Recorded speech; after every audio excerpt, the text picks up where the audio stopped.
Hello everyone, welcomes to the next step academy. मेरा नाम है Gaurav Yadav and I am research scholar in department of computer science in Aligarh Muslim university. तो Aligarh Muslim university से मैंने research pursue अपना शुरू अभी किया है, लेकिन सच बताऊं, इस रिसर्च को स्टार्ट करने से पहले जो एक्सपीरियंसेस मुझे मिले हैं उससे मुझे रियलाइज़ हुआ कि मुझे कुछ ना कुछ एक प्लेटफॉर्म या एक वीडियो या कोई एक चैनल इस तरह का मुझे बनाना है जो सारे वो लोग जो रिसर्च करना चाहते हैं या जिनको पीएचडी कहीं ना कहीं उनका कोई सपना है या रिसर्च वो करना चाहते हैं किसी अच्छी यूनिवर्सिटी से, दिल्ली यूनिवर्सिटी से करना चाहते हैं, जेएनयू हो गया, जामिया हो गया, एएमयू हो गया या किसी और यूनिवर्सिटी से। यकीन मानिए, ऑनलाइन ऑफलाइन सोर्सेज पे कोई ऐसा स्टडी मटेरियल या फिर कोई ऐसी इन्फॉर्मेशन अवेलेबल नहीं है आज भी, इवन इतना सब कुछ होने के बाद भी, कि जो बेसिक आपको बता पाए कि पीएचडी के लिए आपको फॉर्म कहाँ से फिल करना है, कहाँ पर आपको अपडेट्स देखनी है, या क्या चैनल होगा या क्या इंटरेक्शन होता है, रिसर्च प्रपोज़ल क्या है, सिनॉप्सिस क्या है, इनमें डिफरेंस क्या है, या रिसर्च प्रपोज़ल जब आप बना रहे हैं तो उस वक्त आपको क्या चीज़ें लिखनी है, क्या नहीं लिखनी है। इससे पहले भी अगर एडमिशन आपको लेना है तो किस में एंट्रेंस आपको देना है या किस में आप एंट्रेंस एग्जाम्प्टेड हैं, इतना सारा जब हमारे सामने होता है तो अच्छे से अच्छे लोगों का पॉइंट ऑफ व्यू चेंज हो जाता है कि यार पीएचडी बहुत पढ़ना पड़ेगा। तो यकीन मानिए, मैंने सोचा था और अब मैं ये सीरीज़ शुरू करने वाला हूँ। My channel is basically, this playlist is basically dedicated to only for the PhD aspirants और द पीएचडी स्टूडेंट्स। तो सबसे पहली चीज़ मैं आपको बताना चाहता हूँ कि मैं स्पेसिफिकली कुछ यूनिवर्सिटीज़ के एग्जांपल्स लेके चलूँगा जो कि जनरलाइज्ड बाकी सब पे भी फिट बैठेगा। दिल्ली यूनिवर्सिटी, जेएनयू, जामिया और अलीगढ़ मुस्लिम यूनिवर्सिटी, बेसिकली इनका एक्सपीरियंसेस जो मुझे मिले थे फॉर्म भरने के टाइम पर या उसके बाद में, वहाँ से मैंने इतना सीख लिया कि मैं किसी को भी ईज़िली बता सकता हूँ कि ये मेरा एक्सपीरियंस है, यहाँ पर ये मिस्टेक मत कीजिएगा, या यहाँ पर ये चीज़ है, यहाँ पर आपको एग्जाम्प्ट नहीं होगा या नहीं होगी। तो बेसिकली मेरा नेट क्वालिफाइड है, पहले से 3 बार नेट मेरा क्वालिफाइड है। जेआरएफ आई एम एक्सपेक्टिंग कि जो लेटेस्ट एग्ज़ाम कंडक्ट हुआ है उसमें मेरा जेआरएफ हो जाएगा।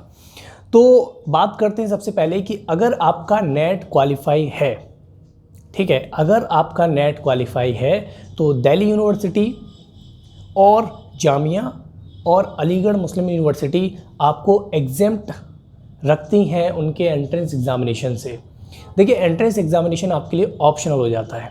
अगर आप अलीगढ़ मुस्लिम यूनिवर्सिटी की बात करेंगे, अगर आपका नेट क्वालिफाई है तो आपको एंट्रेंस दे भी सकते हैं, नहीं भी दे सकते हैं। अगर आप एंट्रेंस नहीं देते हैं तो 40% मार्क्स आपके इंक्लूड कर दिए जाते हैं कि आपने एंट्रेंस नहीं दिया है, आप नेट क्वालिफाई हैं, तो 40% आउट ऑफ 80 40 मार्क्स आपको मिल जाते हैं। लेकिन अगर आपको लगता है कि आप अपने मार्क्स बढ़ा सकते हैं, क्योंकि ओवरऑल मेरिट जो बनती है वो टोटल मार्क्स पे बनती है, तो you should go for the examination. और वहाँ पर अगर आप जितना स्कोर हाई कर लेंगे वो आपको कहीं ना कहीं फ़ायदा देगा फर्दर इंटरव्यू या उसके बाद एडमिशन की मेरिट में। सेम चीज़ आपकी दिल्ली यूनिवर्सिटी में है। दिल्ली यूनिवर्सिटी का जब मैंने फॉर्म डाला था तो उस वक्त मैंने वहाँ पर फिल किया था कि मैं नेट क्वालिफाइड हूँ, तो उन्होंने मुझे एग्जेम्प्ट कर दिया था। बट स्टिल वहाँ पर मेरे पास एक लिंक आया था ईमेल पर। याद रखिए, दिल्ली यूनिवर्सिटी का बहुत स्टैंडर्ड एक मेंटेन करके चलते हैं वो लोग। कोई भी पर्सनल टेक्स्ट पे या नॉर्मल टेक्स्ट मैसेजेस पे आपकी चीज़ें अपडेट नहीं होती हैं। आपके मेल पर लिंक आएगा कि if you want to give the examination, you are interested to go for the entrance examination too, तो एक लिंक आएगा, वहाँ पर आप अपनी डिटेल्स भर सकते हैं।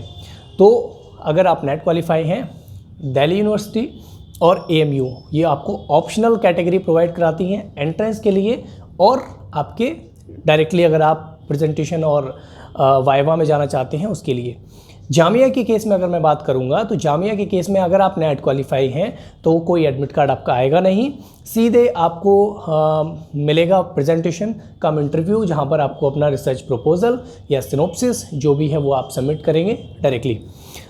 जेएनयू की अगर बात करें, जवाहरलाल नेहरू यूनिवर्सिटी की अगर बात करें, जेएनयू में आप नेट क्वालिफाई हैं तब भी आपको एंट्रेंस एग्जामिनेशन देना है। अगर आप JRF क्वालिफाई हैं तो ही आप सिर्फ एग्जाम्प्ट होंगे एंट्रेंस एग्जामिनेशन से, अदरवाइज़ आपको एग्ज़ाम देना पड़ेगा और उसके बाद फाइनल मेरिट जो डिसाइड होती है उसके बाद अगर आप सेलेक्ट होते हैं, क्राइटेरिया पूरा करते हैं पासिंग मार्क्स का, तो आपको JNU में प्रेजेंटेशन और इंटरव्यूज़ के लिए बुलाया जाता है। तो मैंने आज बात की बेसिकली 4 यूनिवर्सिटीज़ की कि अगर आपका नेट क्वालिफाई है तो फर्स्ट दिल्ली यूनिवर्सिटी और सेकंड अलीगढ़ मुस्लिम यूनिवर्सिटी आपको ऑप्शनल या ऑप्शन प्रोवाइड कराते हैं कि या तो आप डायरेक्टली प्रेजेंटेशन और इंटरव्यू में जाइए या फिर आप एंट्रेंस भी दे सकते हैं अगर आप अपने मार्क्स इंक्रीज़ करना चाहते हैं। JNU में अगर आप नेट क्वालिफाई हैं, JRF नहीं है, तो आपको एंट्रेंस देना पड़ेगा। JRF क्वालिफाइड है तो आपके पास ऑप्शन है, तो आप डायरेक्ट सीधे वाइवा और इंटरव्यू जो PhD का होता है उसमें एडमिशन के लिए जा सकते हैं।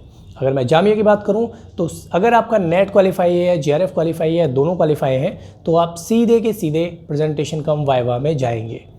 आज की मेरी वीडियो का ये पहला सेगमेंट है जहां पर मैं आपको सिर्फ एक बेसिक चीज़ें बता रहा हूं।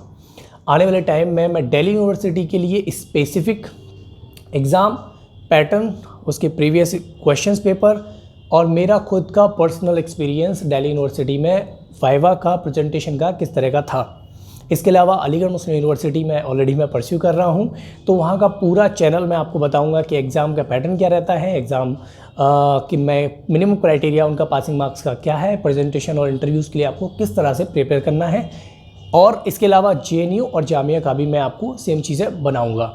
उसके अलावा अगर मैं बात करूँगा कि और इसके बाद स्पेसिफिकली मैं बात करूंगा रिसर्च प्रपोजल सिनॉप्सिस या रिसर्च प्रपोजल जो PPT फॉर्मेट में, प्रेजेंटेशन फॉर्मेट में है, वो किस तरह से बनाना है। बहुत कन्फ्यूज़न है, बहुत लोगों की वीडियोस, ऑडियोज़ और ये स्टडी मटेरियल ऑनलाइन पड़ा हुआ है, बट यकीन मानिए कि मैंने इतनी सारी वीडियोस या इतने सारे प्लेटफॉर्म्स को देखा, but I didn't find the exact way of making the research proposal as well as the synopsis और द प्रेजेंटेशन। तो इसके बाद मैं आपकी अपनी खुद की जो मेरी प्रेजेंटेशन थी वो मैं आपके साथ शेयर करूंगा। रिसर्च प्रपोजल जो मैंने दिल्ली यूनिवर्सिटी में सबमिट किया था मैं आपके सामने वो सबमिट करूंगा। उससे मैं आपको बताऊंगा माइन्यूट डिटेल कि किस तरह से एक रिसर्च प्रपोजल को आपको बनाना है। प्रेजेंटेशन अगर PPT फॉर्मेट में है तो वो सबमिट आपको करनी है। इसके अलावा प्रेजेंटेशन किस तरह से देनी है, और इसके अलावा मैं आपको ये भी बताऊंगा कि मिनिमम क्राइटेरिया या प्रेजेंटेशन देने के लिए आप मिनिमम मतलब किस तरह का आप पोस्चर या जेस्चर रखें ताकि आप लगें कि हाँ एक ये PhD के लिए इंटरव्यू देने आए हैं या प्रेजेंटेशन देने आए हैं। तो वो सारे एटिकेट्स पर हम लोग बात करेंगे अपनी नेक्स्ट वीडियो में। तो तब तक के लिए थैंक यू सो मच। अगर आपने सब्सक्राइब नहीं किया है नेक्स्ट स्टेप अकेडमी को तो सब्सक्राइब कर लीजिए, क्योंकि मैं स्पेसिफिक प्लेलिस्ट बनाने वाला हूँ हर एक यूनिवर्सिटी में PhD एडमिशन के लिए। This is all about the today's session. Thank you so much. Thank you.